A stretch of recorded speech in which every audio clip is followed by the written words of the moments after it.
அரியலூர் மாவட்டம் Meensurutti police sub inspector Pugazhendhi தலைமையிலான போலீசார் பாப்பாக்குடி மேம்பாலத்தின் கீழ் தேசிய நெடுஞ்சாலையில் வாகன தணிக்கையில் ஈடுபட்டிருந்தனர். அப்போது அவ்வழியாக மோட்டார் சைக்கிளில் வந்த 3 இளைஞர்கள் பொதுமக்களுக்கு இடையூறு ஏற்படுத்தும் வகையில் வாகனங்களை இயக்கியுள்ளனர்.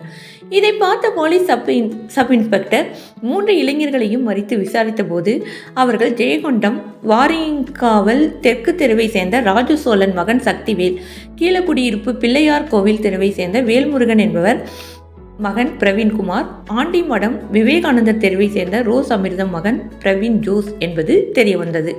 இதையடுத்து போலீசார் வாகன விதிகளை மீறி சாலை பாதுகாப்பு விதிகளை கடைபிடிக்காமல் பொதுமக்களுக்கு இடையூறு செய்ததாக கூறி 3 பேர் மீதும் வழக்கு பதிந்து கைது செய்து வாகனங்களை பறிமுதல் செய்து விசாரித்து வருகின்றனர். அரியலூர் மாவட்ட தலைமை செய்தியாளர் SB ராஜா, தமிழ்நாடு டுடே.